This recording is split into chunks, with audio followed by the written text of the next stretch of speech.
Hello, Sunnyside. It's been a while since I shared some information with you.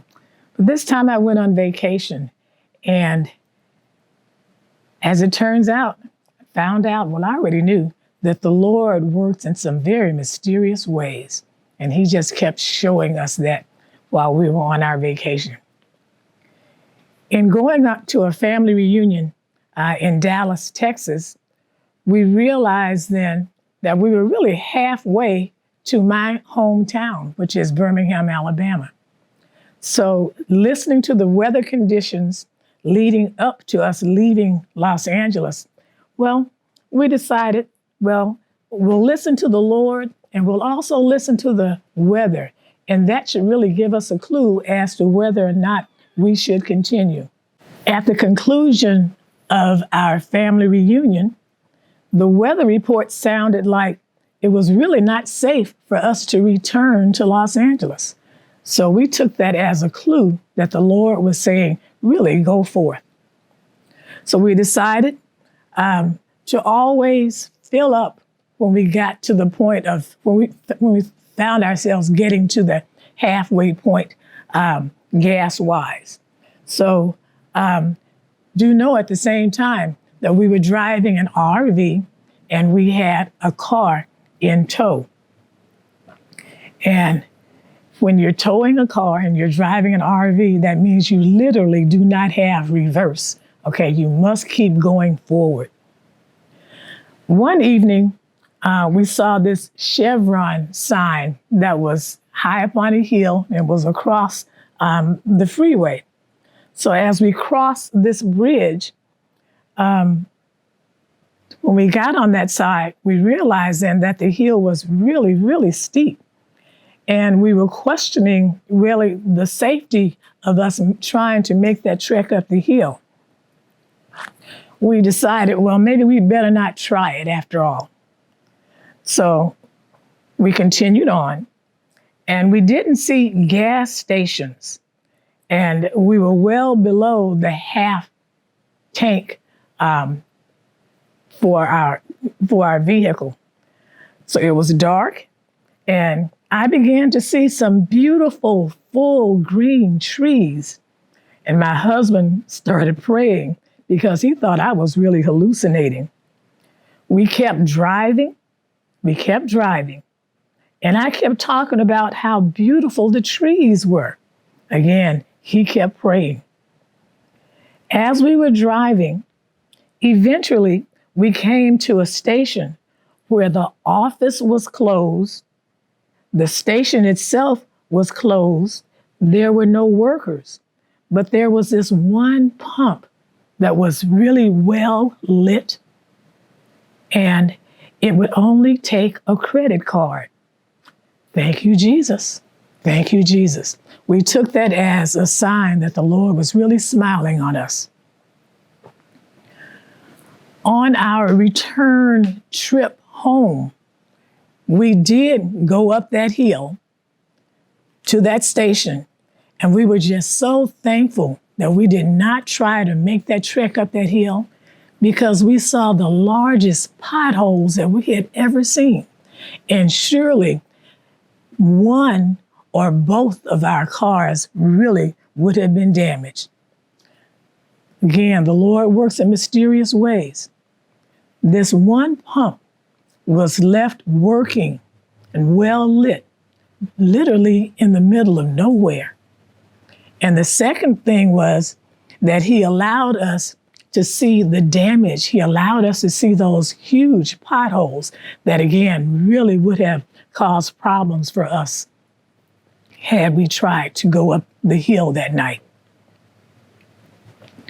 We covered some 7 states in 14 days, but at the same time now, we're not talking about driving a car, we're talking about driving an RV, and we had a car in tow.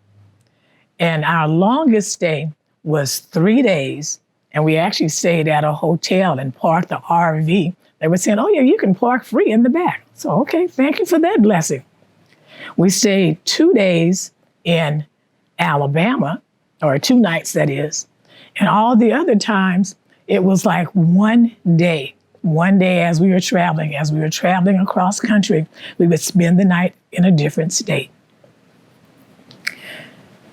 In arriving in Alabama, we went to the Welcome Center.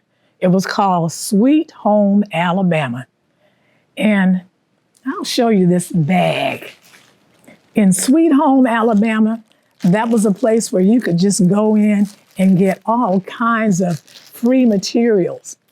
And both my husband and I were teachers, and during the summers, we would often travel, and we'd give our kids a blank U.S. map. And as we travel from state to state, we'd have them to color in the name of the state that we were just leaving or the name of the state that we were just actually going to. And we'd take pictures. And these are the kinds of things that we would show our classes. So Sweet Home Alabama had just a wealth of information. And the ladies were just really, really helpful. Okay, I'll take some of these things out just so that perhaps you might be able to see them, to see some of them anyway. But there were all kinds of brochures. And when I asked, I said, do you have anything then on the 16th Street Baptist Church? Okay, of course they had that, okay? They had them for different information from different areas in the state. Here's a story about the Scottsboro boys. I had heard of that in history, okay? Any number of things. Tuscaloosa, Civil Rights History Trail. Again, just fascinating information. And over time, as I would give, I'll say some questions, some Black history questions, I'd often use these little brochures as prizes.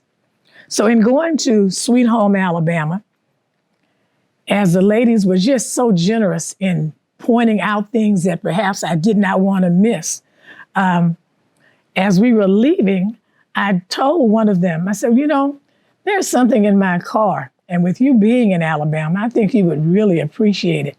I said, the only thing of it is that it is just so hot outside. I don't know if I can make it back up here again. So as we were leaving on our way, I'm trying to make it onto Birmingham, I felt that I was really being selfish by not sharing with them this quilt that I had. So I went out to the car and decided, well, let's just go on back up and share it.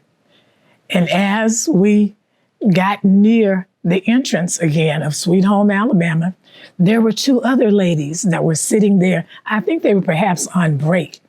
And I told them that I was getting ready to show something to the ladies that were inside, and perhaps they may appreciate seeing it also.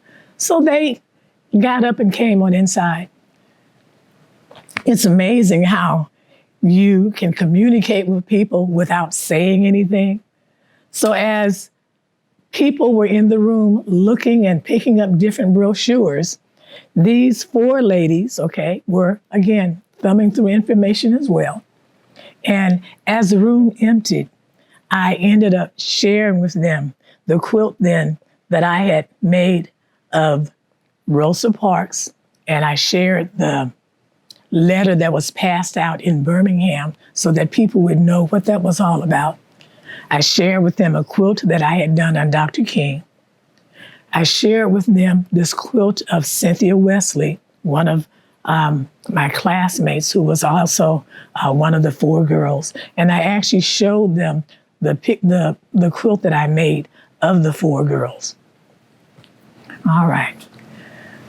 After leaving Sweet Home Alabama, we drove on, and we stayed in, I think it's called Pelham Alabama, which is about maybe 20 miles or 20 minutes outside of Alabama.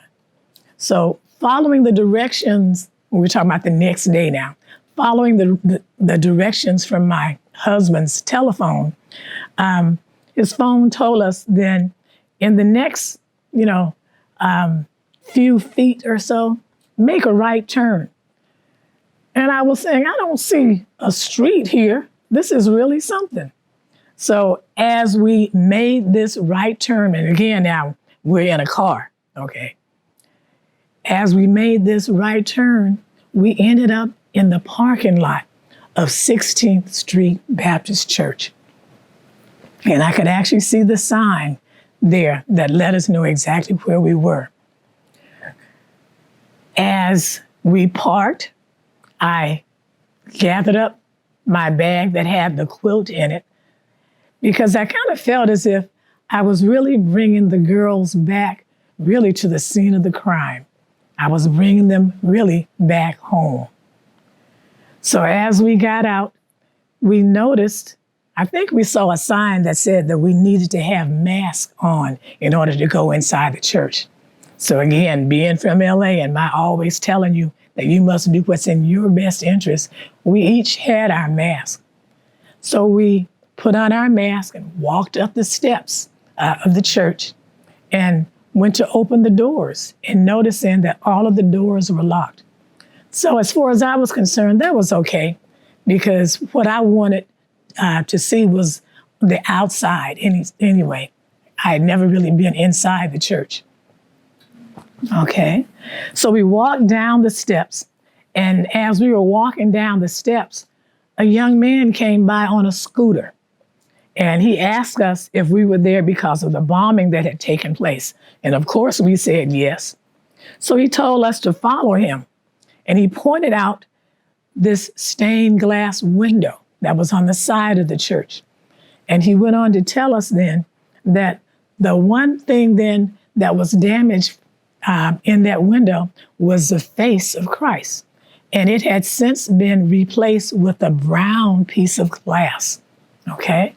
So I was saying, oh, that's really interesting. You think in terms of a bomb, and then the only thing that's damaged then is this one piece, okay? The face of Christ. So that was replaced. And he said, come on, let me show you something else. As we walked just a few steps away, he said, you see those marks there on that concrete? He said, that's the burnings that was left from the original part of the building, okay? And he pointed out this wall, this brick wall that was just blackened. And he said that wall was the original part of the church. And that's really what it looked like. You know, that was intact. He also pointed to a window. And he said, where is this window that you see now used to be a door. And that's where you could actually enter the women's lounge. And I recall then that as I saw the movie Selma and how it really disturbed me because it showed these girls walking down these steps. And I knew that the girls were not from Selma, that they were from Birmingham. So now where that door was, it is now a window. It is now a window. So he also showed us his arm where he had tattooed the names of some of his relatives who were also injured in the blast. So after sharing that information, he was getting ready to go. And we thanked him for giving us bits of information that we had not heard before, that we would not have been privy to had we not seen him. All right. So again, my husband had to just offer him a tip. Okay. But again, we were really thankful for the light that he shed on what we were actually looking at. So as we were moving on and he had left, we decided to go back to the front of the church, which is really where we were headed anyway. And I went to pull out the quilt that I had. And just at that time, a man passed by and he asked, he said, would you like for me to take a picture of you and him just holding that quilt in front of the church? And I said, oh my goodness, what a blessing. And as we were holding the quilt, okay, and we thanked him for that, there was a man in a red car that passed by. And it was as if he screeched, you know, he hit his brakes. And again, at that particular time, now this quilt had been folded since we had first entered the state.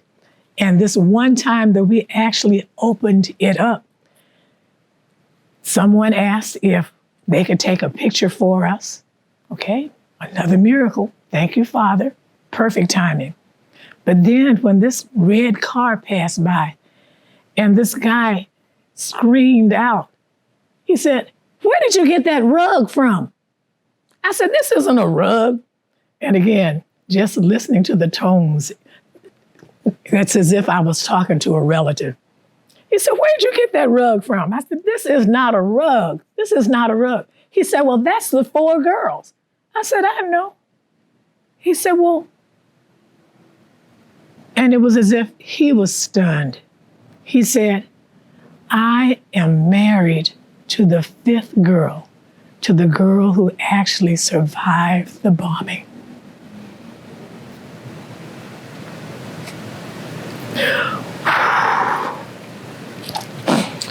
And I said, "What?" You know, you hear of things, but at the same time, you want to allow yourself to believe what you heard or what you saw. He said, "I'm actually married to the 5th girl. And you need to know that she was unable to attend her sister's funeral because she was present at the bombing. She was blind. She was blinded in both eyes at the time. And she was in the hospital for well over like 2 months. He said that she received no benefits, no, what do you call, she received no assistance.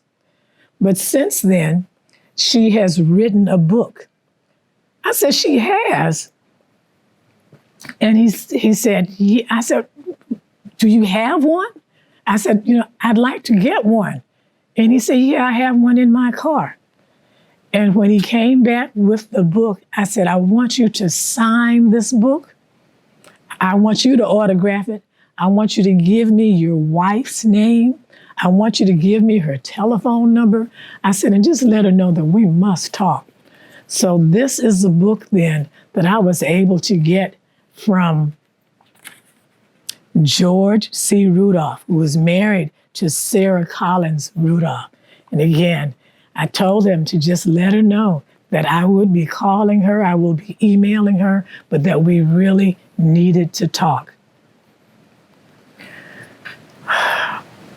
Since I've come back from vacation, I haven't shared that with many people because I still have a hard time talking about it. As I started reading the book, I have just marked all through it, all over it, but I still have not read the entire book yet.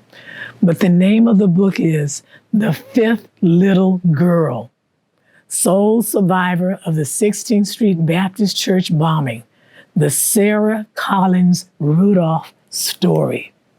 Again, fascinating reading. And I realized that if I were teaching now, I would be one of those teachers who would assign this book to students. Again, this is our history. This is truly our reality. And I find myself just able to just read just bits and pieces of it. One of the things I'd like to share with you, again, my friend Cynthia Wesley, as I was reading this one part on page 96, the bombing decapitated Cynthia. They found her head about 2 weeks later, according to her sister, Eunice Morris, Fate Morris, who was only 11 when the church was bombed, needlessly berated himself thinking he wasn't there for his sister Cynthia. Again, there are just so many emotional parts about this book. The one thing that I love about it that I've been able to get through thus far is the different references that it gives.